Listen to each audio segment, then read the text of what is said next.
বৃন্দাবন সরকার এবং আপনারা দেখছেন অটল ট্রেড এফোর্ট। আজকে যে বিষয় নিয়ে আমরা আলোচনা করব, অনেকে স্টক মার্কেটে দীর্ঘদিন ধরে কাজ করছেন কিন্তু জানেন না, সেটি হলো মুহূর্ত ট্রেডিং। আমরা জানি যে সচরাচর স্টক মার্কেটে সকাল 9টা থেকে 3:30 পর্যন্ত ইকুইটি কেনাবেচা হয় এবং অপশন ফিউচার কেনাবেচা হয়। তো সেখানে আমরা দেখি যে বছরের একটি দিন, দিওয়ালি বলুন দীপাবলির দিন, আমরা দেখি যে সন্ধ্যেবেলায় একটা ট্রেডিং হয় 1 ঘন্টার জন্য, সেটাকে মুহূর্ত ট্রেডিং বলে।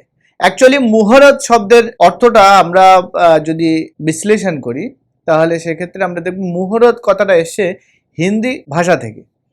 তো মুহূর্ত কথার অর্থ হলো শুভ মুহূর্ত। আমরা যে সময় জ্যোতিষশাস্ত্র মতে আমরা যে সময় গ্রহ নক্ষত্র আমাদের অনুকূলে থাকে তখন সেই সময়কে আমরা শুভ সময় হিসেবে নির্বাচন করি। তো এই শুভ সময়ে আমরা সবাই শুভারম্ভ করতে চাই, কোনো জিনিসের আরম্ভ করতে চাই। ঠিক আমাদের গুজরাটি এবং মারোয়ারি সমাজে এই দেওয়ালির দিনটাই ব্যবসায়িক ক্ষেত্রে ব্যবসায়িক বছরের প্রথম দিন হিসেবে মানা হয় এবং এই সময় লক্ষ্মী পুজো, গণেশ পুজো এবং ধনতেরাসের মতন উৎসব থাকে। এই মুহূর্ত ট্রেডিং আমরা দেখে আসি যে দীর্ঘ 50 বছর ধরে স্টক এক্সচেঞ্জ এই মুহূর্ত ট্রেডিংয়ের আয়োজন করেছেন।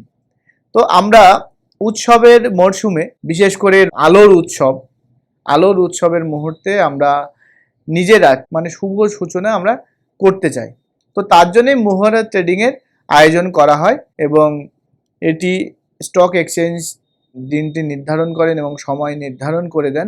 সেই 1 ঘন্টার জন্যে আমরা দেওয়ালির দিন অর্থাৎ দীপাবলির সন্ধেবেলা, এবছর যেমন 2022 সালে 24শে নভেম্বর 6টা 15 থেকে 7টা 15 পর্যন্ত আমরা মুহূর্ত ট্রেডিং দেখতে পাবো। তো যারা স্টক মার্কেটে কাজ করেন তাদের কাছে বলবো যে মুহূর্ত ট্রেডিং এর দিন আপনারা শুভ সূচনা করুন এবং একটা শুভ মুহূর্তে, শুভ সময় নিজের স্টক একটি কিনুন।